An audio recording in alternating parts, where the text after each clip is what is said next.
Hello दोस्तों, आप सभी को हमारे यूट्यूब चैनल पर मोस्ट वेलकम है। दोस्तों ये वीडियो है टॉप 25 इतिहास के प्रश्न। इसमें इतिहास के प्रश्न होता है दोस्तों, काफ़ी महत्वपूर्ण क्वेश्चन है। जैसे कि आप देख पा रहे हैं यहाँ पे स्क्रीन पे क्वेश्चन है कि उत्तरांचल में सम्राट अशोक का एक शिलालेख कहाँ स्थित है। 4 ऑप्शन है, देवप्रयाग, कालसी, केदारनाथ, ऋषिकेश। ठीक है। एक दूसरा क्वेश्चन यहाँ पे, तमिल गौरव ग्रंथ जीवक चिंतामणि किस धर्म से संबंधित है। यहाँ पे 4 ऑप्शन है।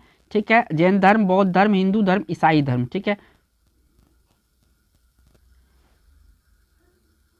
इनमें से किसी भी एग्जाम की तैयारी कर रहे हैं, जैसे आपका एसएससी जीडी है, सीजीएल है, सीआरपीएफ है, एमटीएस है, आरपीएफ है, पुलिस है, रेलवे है, आर्मी है, अग्निवीर है, यूपीएससी है, सीटेट है, स्टेट टेट है, स्टेट पीसीएस है, बैंक पीओ है, बैंक क्लर्क है, मेट्रो है, नेवी है, कांस्टेबल है, दरोगा है, एयरफोर्स है।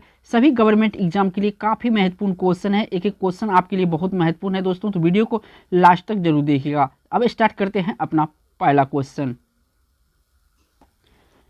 151 नंबर का क्वेश्चन है दोस्तों। इसमें पूछा गया है आपसे कि अकबर के दरबार में संगीत के द्वारा दीपक राग की स्थापना किसने की थी। यहाँ पे पूछा गया है कि दीपक राग की शुरुआत किसने की थी। ठीक है ना, दीपक राग।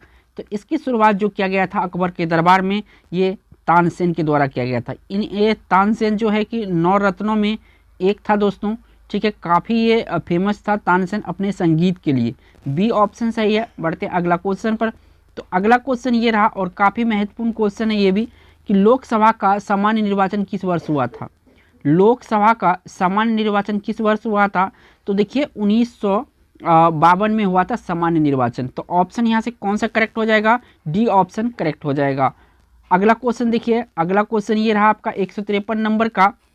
तो यहाँ पे आपसे पूछा गया है 153 नंबर में, यहाँ पे मैं थोड़ा सा क्वेश्चन को नीचे करता हूँ। 153 नंबर में कि छत्तीसगढ़ का गांधी किससे कहा जाता है। तो छत्तीसगढ़ का गांधी जो कहा जाता है, ये कहा जाता है सुंदरलाल शर्मा को। किसको कहा जाता है, सुंदरलाल शर्मा को छत्तीसगढ़ का गांधी के नाम से जाना जाता है। काफ़ी महत्वपूर्ण क्वेश्चन है आपके लिए। बढ़ते हैं अगला क्वेश्चन पर। तो अगला क्वेश्चन ये रहा आपका 154 नंबर का। 1757 के प्लासी के युद्ध में रॉबर्ट क्लाइव ने किसे पराजित किया था। ये जो रॉबर्ट क्लाइव है, और देखिए किसको पराजित किया था, याद रखिएगा। प्लासी का जो युद्ध हुआ था ना, ये ईस्वी पूछा जाता है 1757, आपको याद रखना है। ठीक है ना, और प्लासी का युद्ध। ठीक है, तो इसमें क्या हुआ था, बंगाल के नवाब सिराजुद्दौला को हराया था रॉबर्ट क्लाइव ने। ठीक है, और जो रॉबर्ट क्लाइव था अंग्रेज का नेतृत्व कर रहा था, अंग्रेजी सेना का। ठीक है, सी ऑप्शन यहाँ पे सही है। बढ़ते हैं अगला क्वेश्चन पर। तो अगला क्वेश्चन ये रहा आपका 155 नंबर का। इसमें पूछा गया है कि निम्न में से कौन महान क्रांतिकारी चंद्रशेखर आजाद के पिता थे। इनमें से चंद्रशेखर आजाद का पिता कौन है, ये आपको बताना है। देखिए चंद्रशेखर आजाद के पिताजी थे सीताराम तिवारी। कौन थे, सीताराम तिवारी इसके पिताजी थे। यानी कि सी ऑप्शन इस क्वेश्चन का राइट आंसर हो जाएगा। बढ़ते हैं अगला क्वेश्चन पर। तो अगला क्वेश्चन ये रहा आपका 156 नंबर का। काफ़ी महत्वपूर्ण क्वेश्चन है कि सूरत की फूट 1907 के बाद कांग्रेस किसके हाथ में आ गया था। देखिए याद रखिएगा 1907 वाला जो था ना दोस्तों, ये था क्या, अंग्रेज की पहली फूट, कांग्रेस की फूट डली थी इसमें। और इसमें 2 पार्टी बन गया था, एक तो नरम दल, दूसरा गरम दल। ठीक है, ठीक है। तो यहाँ पे जो 7 के बाद जो है कांग्रेस किसके नेतृत्व में चला गया था, तो गरम दल के वालों के नेतृत्व में चला गया। किसके, गरम दल वालों के नेतृत्व में कांग्रेस चला गया था। ए ऑप्शन इस क्वेश्चन का राइट आंसर है 156 का। बढ़ते हैं अगला क्वेश्चन पर। तो अगला क्वेश्चन ये रहा आपका, काफ़ी महत्वपूर्ण क्वेश्चन है। क्वेश्चन थोड़ा बड़ा है। किसी समय महात्मा गांधी के सहयोगी रह चुके किंतु उनसे अलग होकर एक अमूल परिवर्तनवादी आंदोलन जिसका नाम आत्मसम्मान आंदोलन था, चलाने वाले कौन था। यानी कि सीधा सीधा यहाँ पे पूछा जाए ना, जो आत्मसम्मान आंदोलन था इनको किसने चलाया था। ठीक है, किसने चलाया था, इनमें से आपको बताना है। तो देखिए जो ये आत्मसम्मान आंदोलन था, ये चलाया गया था किसके द्वारा, तो ये चलाया गया था ई.वी. रामास्वामी नायर के द्वारा। किसके द्वारा, ई.वी. रामास्वामी नायर के द्वारा चलाया गया था। बढ़ते हैं अगला क्वेश्चन पर।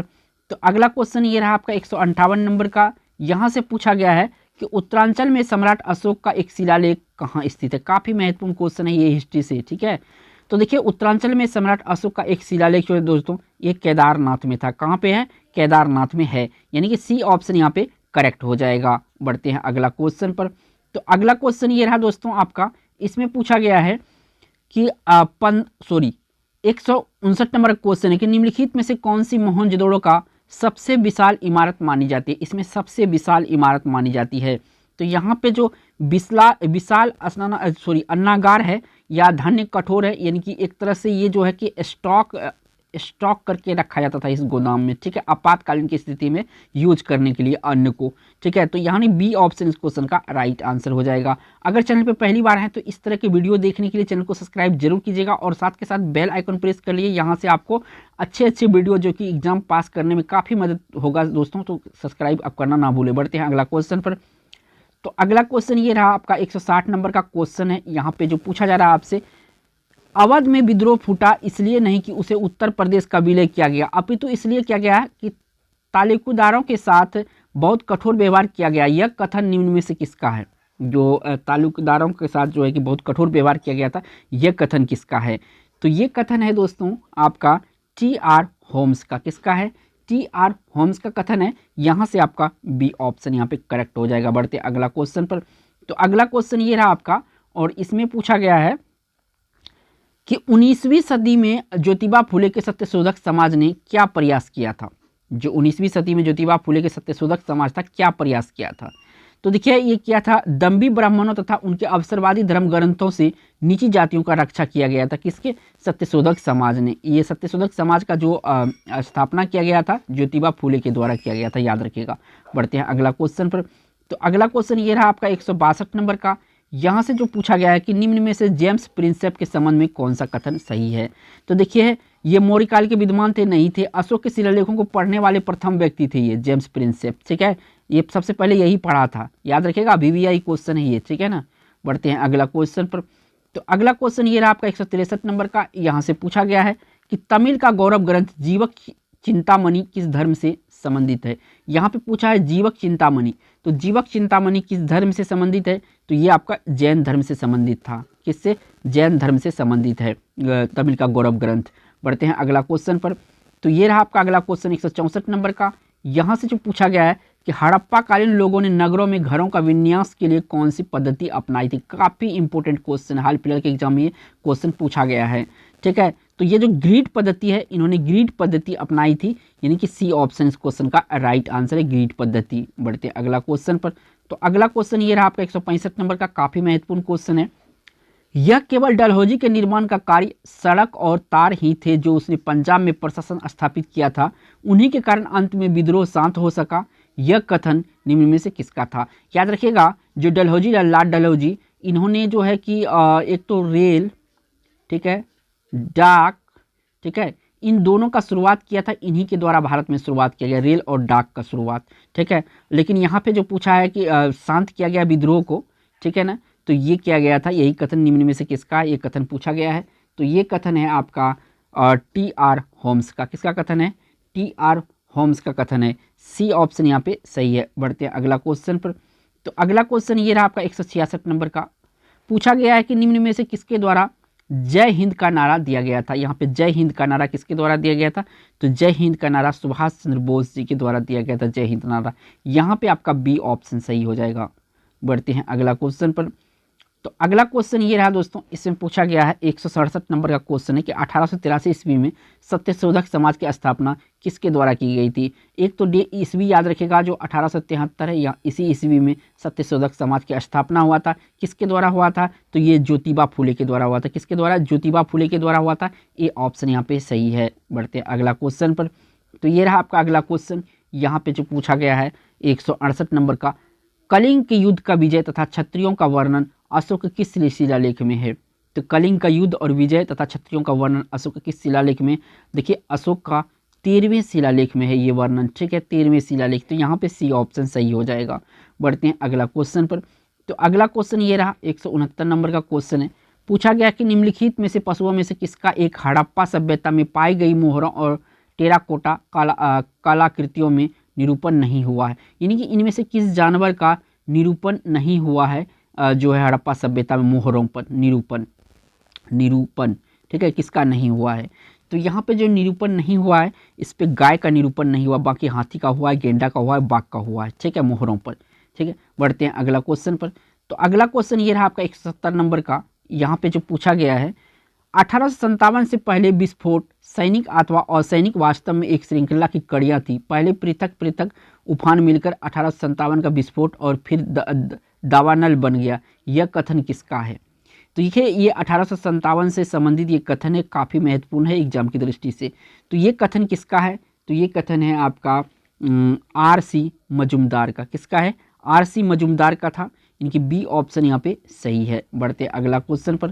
तो अगला क्वेश्चन ये रहा आपका 171 नंबर का। यहाँ पे पूछा गया है कि किस वर्ष मुस्लिम लीग ने एक पृथक राष्ट्र का संकल्प स्वीकार किया था, यानी पाकिस्तान का प्रस्ताव स्वीकार किया गया था? तो ये 1940 ईस्वी में इसका प्रस्ताव लाया गया था। किसके द्वारा? मुस्लिम लीग के द्वारा। सी ऑप्शन सही है। काफ़ी महत्वपूर्ण क्वेश्चन है, याद रखिएगा डेट को आप। बढ़ते हैं अगला क्वेश्चन पर।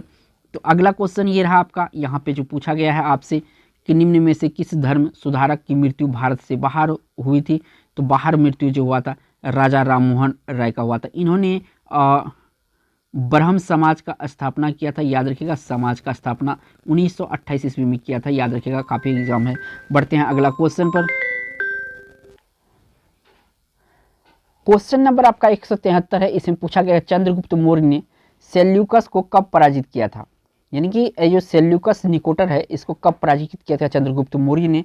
तो ये पराजित किया था आपका 305 ईसा पूर्व में। कब? 305 ईसा पूर्व में जो है चंद्रगुप्त मौर्य ने सेल्यूकस को पराजित किया था। यानी कि इस क्वेश्चन का राइट आंसर यहाँ से बी ऑप्शन सही है। बढ़ते हैं अगला क्वेश्चन पर। तो अगला क्वेश्चन ये रहा, यहाँ पे पूछा जा रहा है आपसे कि निम्न में से किस हड़प्पा कालीन स्थल से युगल समाधान का साक्ष्य मिला? यानी कि दो शव जो है ना, कि दो शव एक जगह दफनाने का जो यहाँ पे साक्ष्य मिला है, ये कहाँ से मिला है? हड़प्पा कालीन सिंधु घाटी सभ्यता में। तो ये मिला है आपका लोथल से। ऐसा प्रमाण कहाँ से मिला है? लोथल से मिला है। और जो सिंधु घाटी वाला क्वेश्चन होता है ना, ये प्रश्न होता है ना, काफ़ी महत्वपूर्ण प्रश्न होता है एग्जाम की दृष्टि से। बढ़ते हैं अगला क्वेश्चन पर।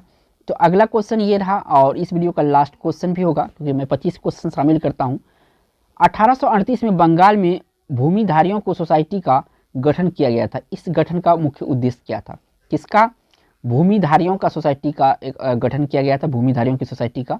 और ये कब किया गया था? तो 1838 यानी 1838 में किया गया था। अब यहाँ पे पूछा है कि इसका मूल उद्देश्य क्या था?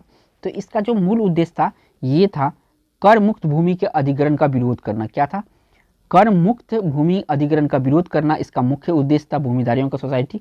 तो यहाँ पे क्वेश्चन का आंसर सी ऑप्शन यहाँ पे सही है। देखिए दोस्तों, अगर वीडियो पसंद आया तो वीडियो को एक लाइक जरूर कीजिएगा दोस्तों, और चैनल पे पहली बार हैं तो चैनल को सब्सक्राइब जरूर कीजिएगा। थैंक्स फॉर वॉचिंग दोस्तों।